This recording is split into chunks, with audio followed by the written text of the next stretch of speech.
नमस्ते, मैं डॉक्टर शैलेश फले आयुष इंजीनियर यूट्यूब चैनल में आप सबका स्वागत करता हूँ। आज हम इस वीडियो में विटामिन B12 के बारे में डिटेल जानकारी लेंगे। बहुत बार पेशेंट क्वेश्चन पूछते हैं क्लिनिक में कि सर मैं इतना विटामिन B12 का सोर्सेस लेता हूँ, इतना खाना खाता हूँ, इतना टैबलेट लेता हूँ, फिर भी मेरा विटामिन B12 कम क्यों होता है। इसीलिए हमने आज विटामिन B12 के बारे में डिटेल जानकारी लेने के लिए ये वीडियो बनाया है। विटामिन B12 के सोर्सेस क्या है, इसका फंक्शन क्या है, उसकी डिफिशियंसी से कौन से लक्षण होते हैं, उसकी ट्रीटमेंट आयुर्वेदा में है क्या, इन सभी के बारे में हम डिटेल जानकारी इस वीडियो में लेंगे। दोस्तों, अगर आपने अभी तक हमारा चैनल अभी तक सब्सक्राइब नहीं किया है तो वो अभी जाके कीजिएगा।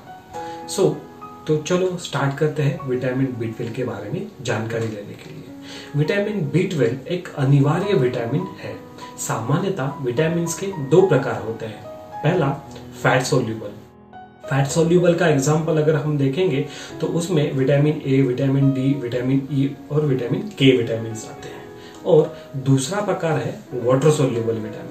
वाटर सोल्यूबल विटामिन में स्पेसिफिकली विटामिन बी कॉम्प्लेक्स आता है, जिसमें B1, B2, B3, B5, B6, B7, B9 और B12 विटामिन, ये सभी B12 के कॉम्प्लेक्स विटामिन के सभी पार्ट्स बी कॉम्प्लेक्स में आते हैं। उसके साथ ही विटामिन सी भी आता है जो वाटर सोल्यूबल होता है। इसमें विटामिन B12 जो विटामिन होता है वो वाटर सोल्यूबल विटामिन है, जो कि हम खाने से एब्सॉर्ब करते हैं और यूरिन से बाहर निकल जाता है। जैसे हमने पहले देखा है कि विटामिन डी जो होता है वो फैट सोल्यूबल होता है, वो एक्सक्रीट नहीं होता ज्यादा, और ये जो होता है ये हमारे यूरिन से फ्लो आउट यानी फ्लश आउट हो जाता है। विटामिन B12 कहाँ होता है?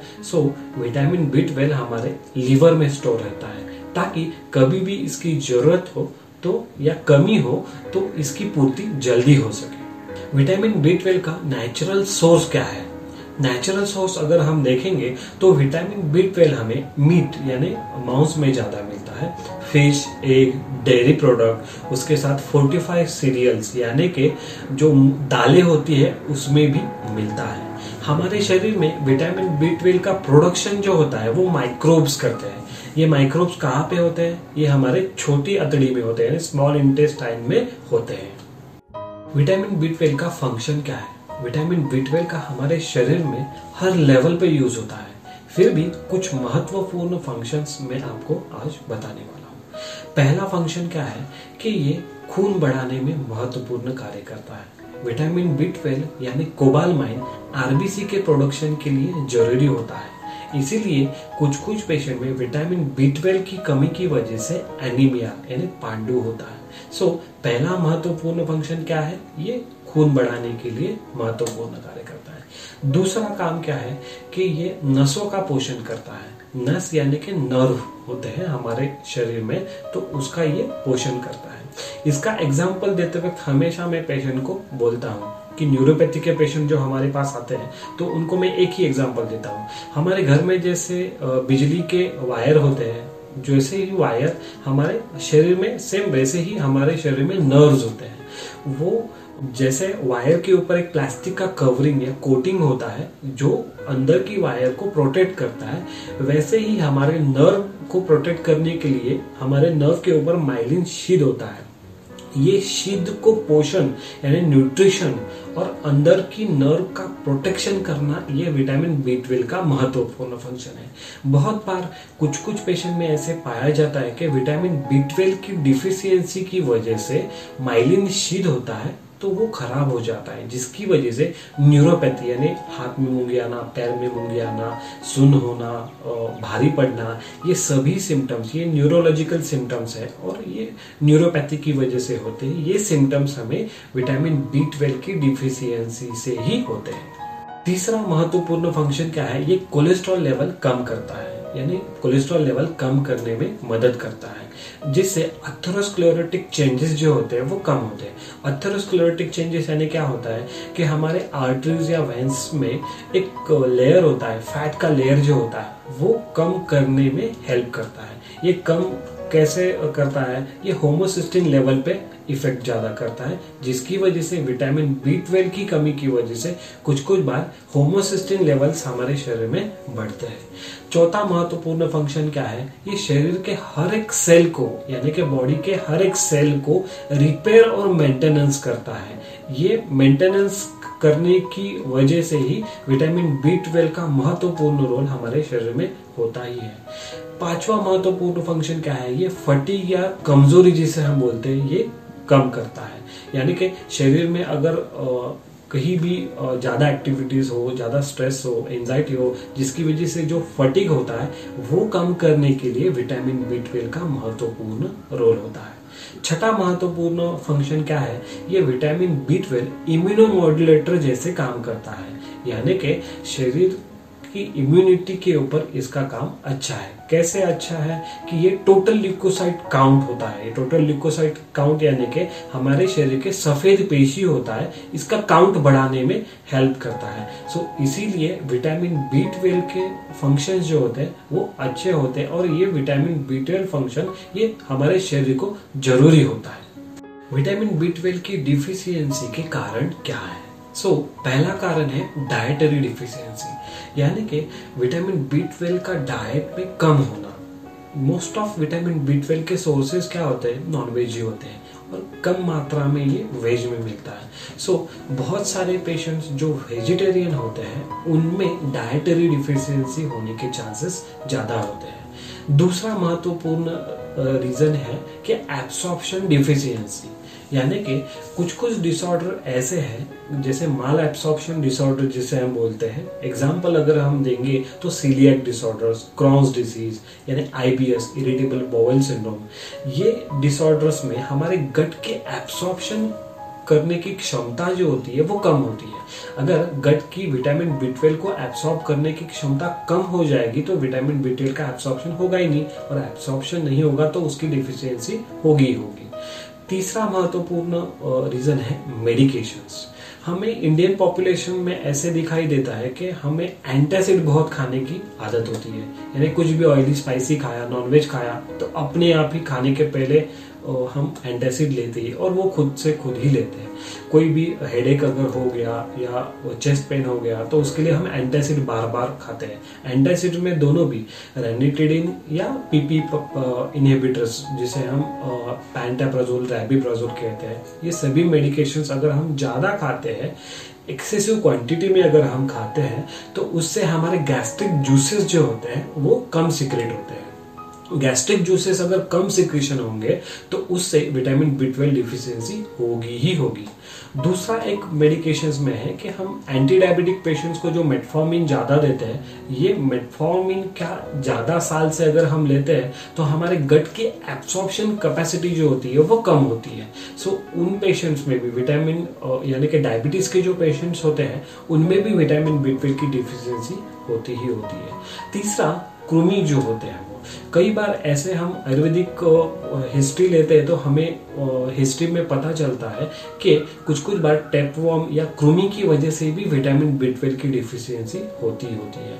कुछ पेशेंट को कंजेनाइटल डिफिशियंसी की वजह से भी होता है कि कुछ बार पेशेंट में कंजेनाइटल डिफेक्ट होता है, ये बचपन से ही डिफेक्ट होता है कि विटामिन B12 का ट्रांसपोर्टेशन है वो कम होता है, जिसकी वजह से विटामिन B12 डिफिशियंसी होती है।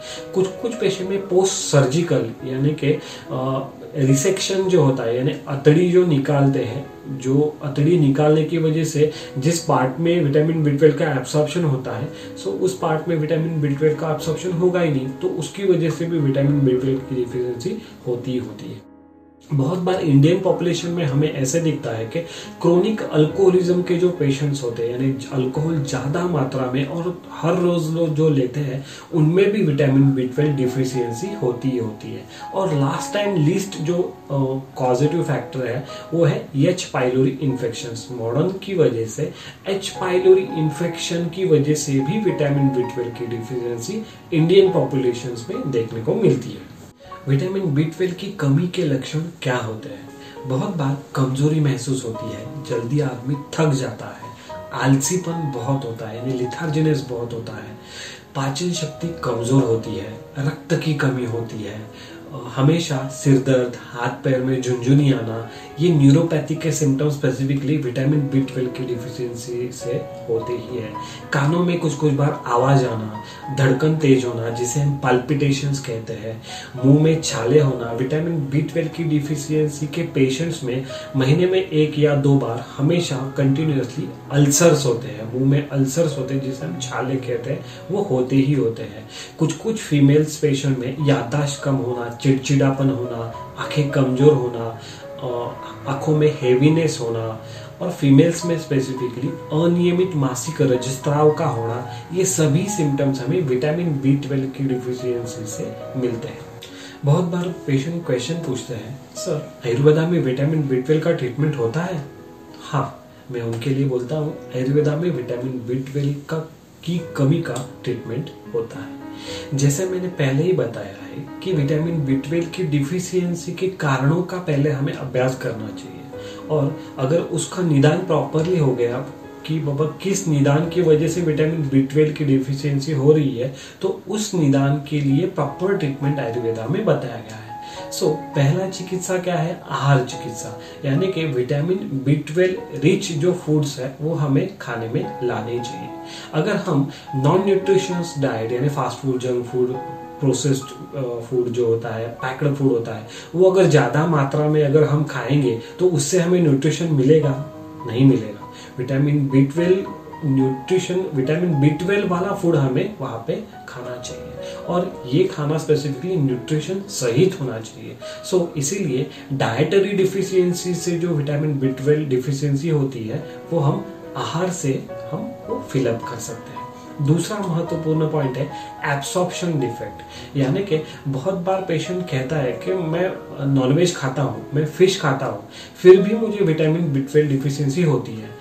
ऐसे पेशेंट में क्या होता है? तो ऐसे पेशेंट में विटामिन B12 प्रोडक्शन होता है या सप्लीमेंट से वो लेता है शरीर में, लेकिन उसका एब्सॉर्प्शन नहीं होता।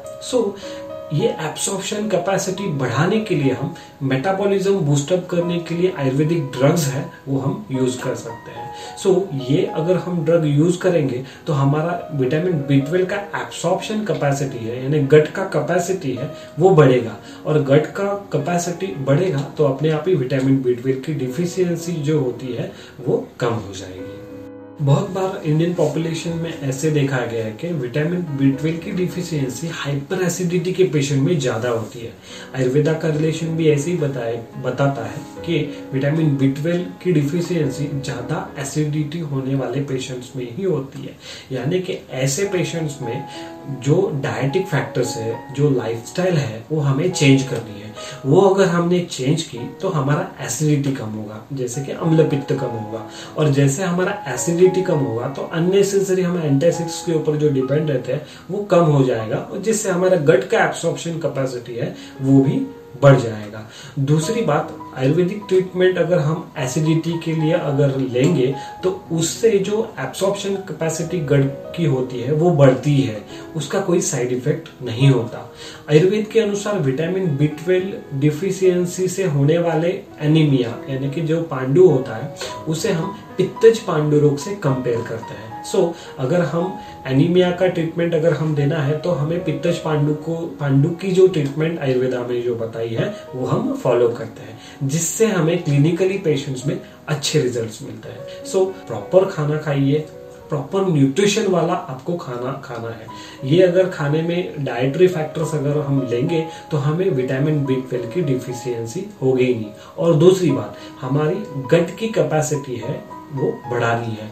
कैसे बढ़ानी है? तो हमारा मेटाबॉलिज्म करेक्ट करके। दोस्तों, इस वीडियो में हमने विटामिन B12 के सोर्सेस क्या है, उसके डिफिशियंसी के रीजन क्या है और उसके डिफिशियंसी के लक्षण क्या है, इसके बारे में हमने डिटेल आपको बताया है। अगर आपको यह वीडियो अच्छा लगा तो इसे लाइक और शेयर भी कर सकते हैं। Thank you.